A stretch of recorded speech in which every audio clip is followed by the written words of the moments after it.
नमस्कार, आप देख रहे हैं न्यूज वॉच इंडिया और मैं हूं आपके साथ सत्यम गौर। बुलेटिन की शुरुआत करेंगे कुछ अहम खबरों के साथ। खबरों में आगे बढ़ेंगे। शरद पवार और अजीत पवार की सीक्रेट मुलाकात के बाद महाराष्ट्र में अटकलों का जो दौर है वो जारी हो गया है। सूत्रों के मुताबिक अजीत पवार ने शरद पवार को मनाने की कोशिश की, लेकिन शरद पवार नहीं माने। शरद पवार को मनाने के लिए अजीत पवार ने यहां तक कहा कि आपके कुछ विधायक हमारे साथ आने वाले हैं, जिस पर शरद पवार ने कहा कि जो जाए उन्हें नहीं रोकेंगे, लेकिन वे खुद नहीं आने वाले हैं।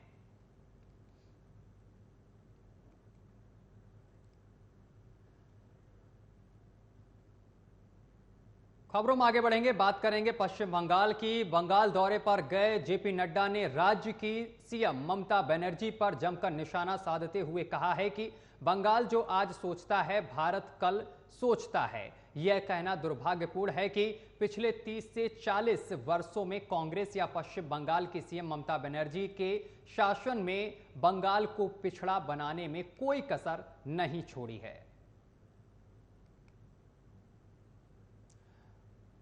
तो आपको बताते चले कि यहां पर जेपी नड्डा ने जमकर निशाना साधा है।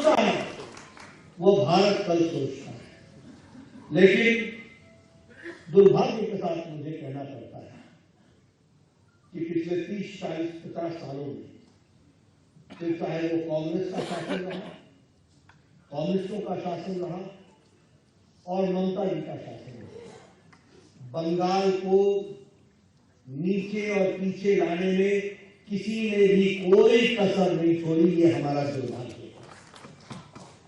ये हमारा दुर्भाग्य है। आज मुझे दुख के साथ कहना पड़ता है, जिस बंगाल ने देश को दृष्टि दी, जिस बंगाल ने देश को, दुनिया को रास्ता दिखाया, आज ममता जी आपके राज में वह बंगाल आज अंधेरे में आ गया। इस बात को भी हमको समझना। हम लोग कहते हैं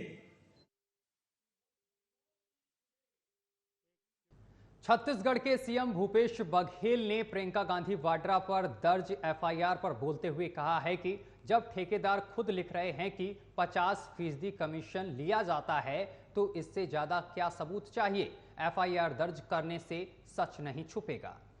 ये तमाम चीजें भूपेश बघेल ने कही हैं। उन्होंने बीजेपी पर जमकर निशाना साधा है। इस दौरान उन्होंने कहा है कि एफआईआर दर्ज कराने से सच छिप नहीं जाएगा।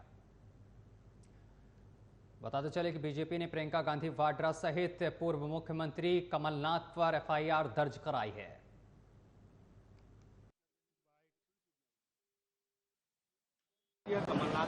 जब ठेकेदार खुद लिख के दे रहे हैं 50% कमीशन लिया जाता है, इससे बड़ा प्रमाण क्या है। और एफआईआर कर देने से सच्चाई थोड़ी छुप जाएगी।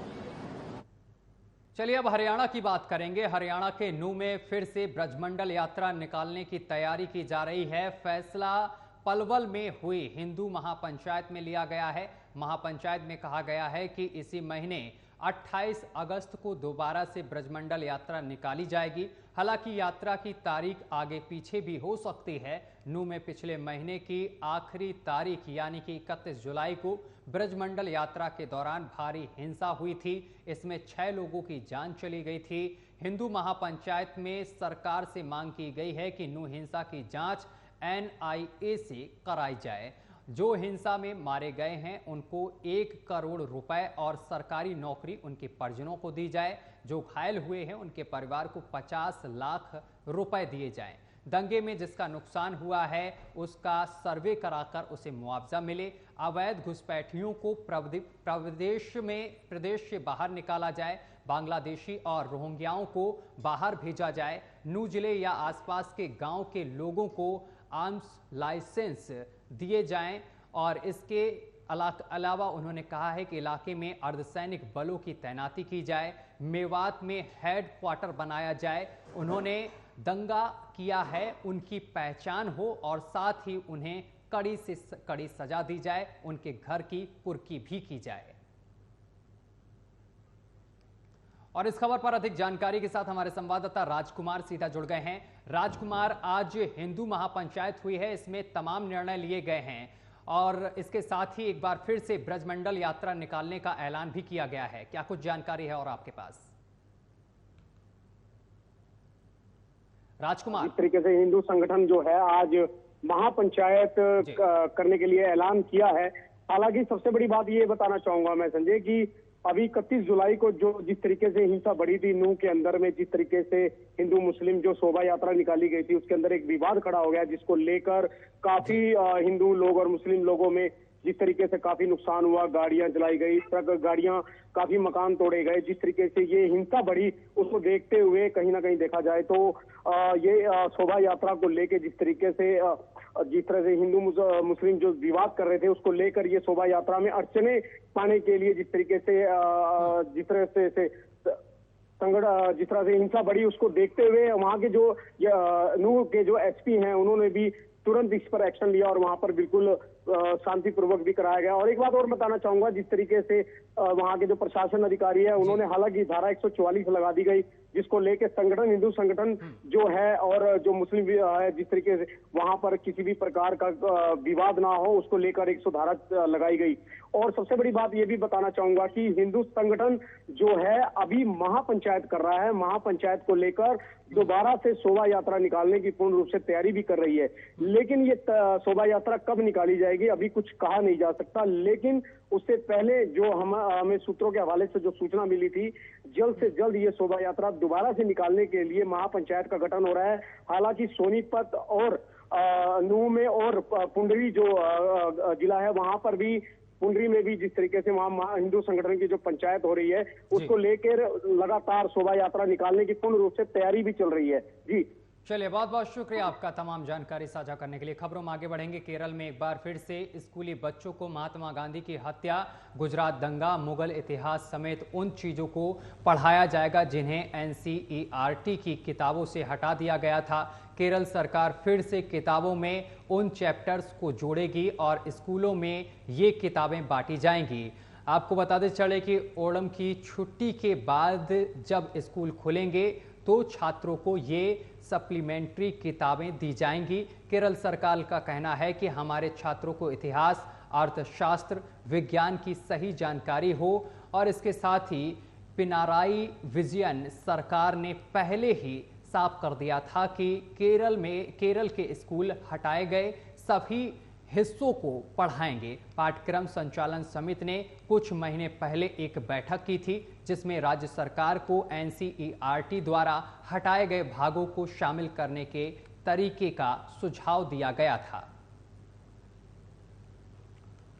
खबरों में आगे बढ़ेंगे। हमारे देश की आज़ादी की तारीख वैसे तो हर साल विशेष खुशी और उत्साह का मौका होती है, लेकिन इस साल स्वतंत्रता दिवस थोड़ा विशेष होने वाला है। दरअसल 77वें स्वतंत्रता दिवस के मौके पर लाल किले में होने वाले कार्यक्रम में 1800 विशेष मेहमान शिरकत करेंगे। सरकार के जन भागीदारी कार्यक्रम के तहत इन विशेष मेहमानों को आमंत्रित किया गया है। 1800 लोगों को लाल किले में आयोजित होने वाले ध्वजारोहण कार्यक्रम के लिए आमंत्रित किया गया है, जिनमें 660 वाइब्रेट गांव के 400 सरपंच शामिल हैं और इनके अलावा किसान उत्पादन संगठनों से जुड़े 250 लोग प्रधानमंत्री किसान सम्मान निधि योजना और प्रधानमंत्री कौशल विकास योजना के 50-50 लाभार्थी, 50 श्रम योगी जिन्होंने सेंट्रल विस्टा प्रोजेक्ट और नए संसद भवन के निर्माण में योगदान दिया,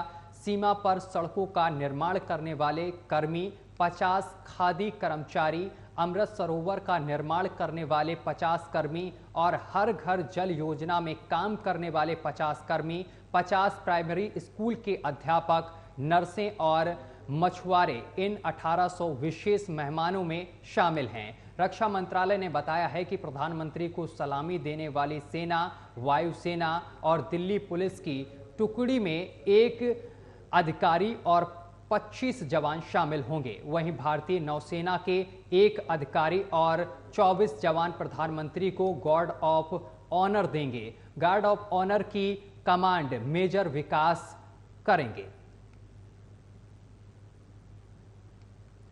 खबरों में आगे बढ़ेंगे। जम्मू कश्मीर का रुख करेंगे। जम्मू कश्मीर के उपराज्यपाल मनोज सिन्हा ने स्वतंत्रता दिवस से पहले आजादी का अमृत महोत्सव मनाने के लिए डल झील के किनारे, आपको बताते चले कि SKICC से बोटैनिकल गार्डन तक तिरंगा रैली को हरी झंडी दिखाई है। इस मौके पर उन्होंने कहा है कि राज्य के युवा राष्ट्रीय ध्वज से प्यार करते हैं और इस मौके पर उन्होंने प्रत्यक्ष तौर पर पीपल्स डेमोक्रेटिक पार्टी की अध्यक्ष महबूबा मुफ्ती पर निशाना साधते हुए कहा है कि जो लोग दावा करते थे कि जम्मू कश्मीर में तिरंगा उठाने के लिए कोई नहीं बचेगा, उन्हें इस रैली में लोगों की भीड़ देखनी चाहिए। उन्होंने कहा कि वे जो कहते थे कि जम्मू कश्मीर में तिरंगा उठाने वाला कोई नहीं बचेगा, उन्हें समझना चाहिए कि इस रैली में हजारों की संख्या में लोग शामिल हुए हैं। तो ये रैली की तस्वीरें हम आपको दिखा रहे हैं, देख सकते हैं यहां पर हजारों की संख्या में लोग शामिल हुए हैं। इसको लेकर राज्यपाल जो हैं उन्होंने मनोज सिन्हा ने महबूबा मुफ्ती पर निशाना साधा है।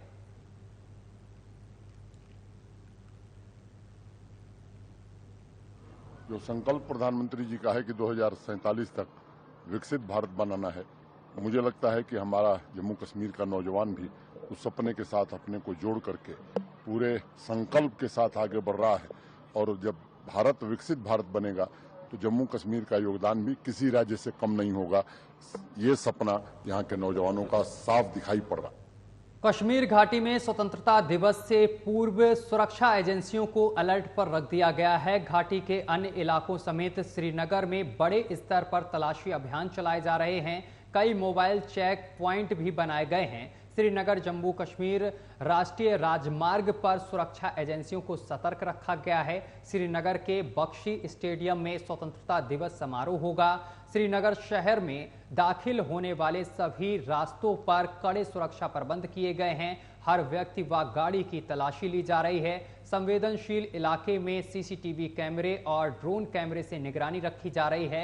लाल चौक और अन्य भीड़ भाड़ वाले इलाकों में विशेष कमांडोज तलाशी अभियान चला रहे हैं। श्रीनगर जम्मू राष्ट्रीय राजमार्ग के साथ ही श्रीनगर बारामूला राष्ट्रीय राजमार्ग पर भी सुरक्षा एजेंसियों को पैनी नजर रखने के लिए निर्देश दिए गए हैं। हाईवे पर गाड़ियों की तलाशी ली जा रही है। श्रीनगर समेत अन्य इलाकों में इनपुट मिलने के बाद बड़े स्तर पर यहां पर चेकिंग अभियान जो है वो चलाया जा रहा है।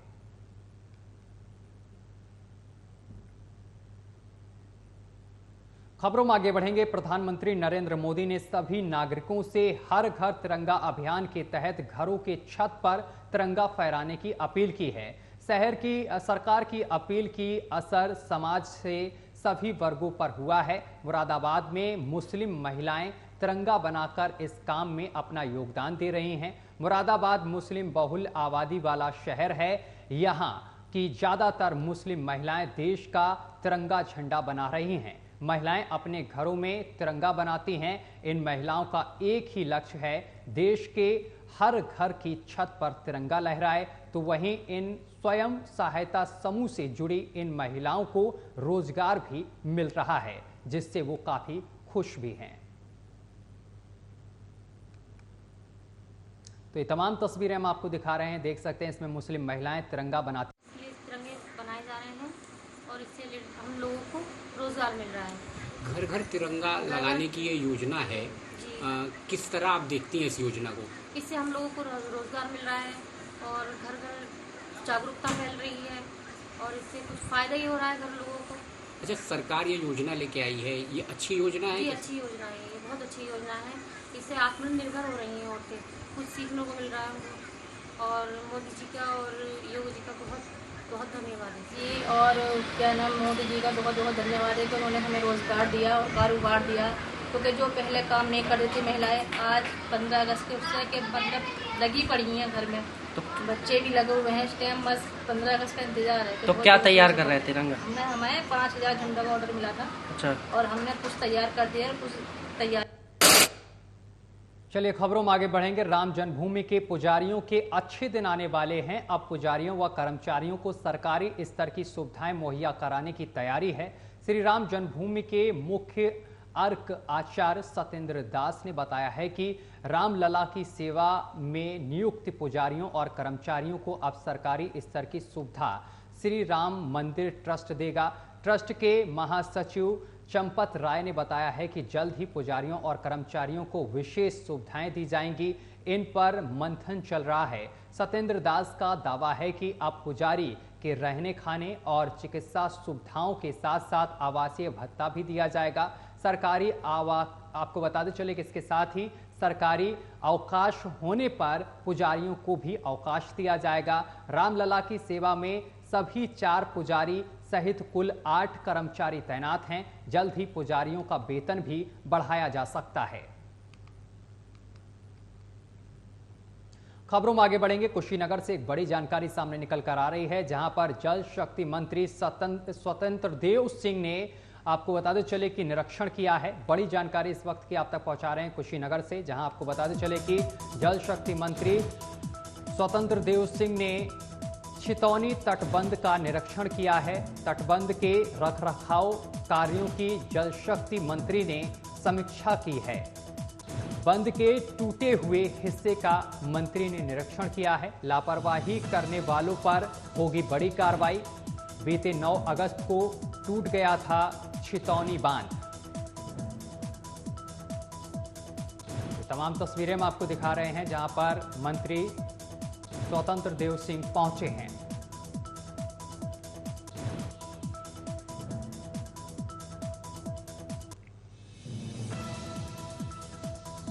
बड़ी जानकारी इस वक्त की आपके टीवी स्क्रीन पर कुशीनगर से।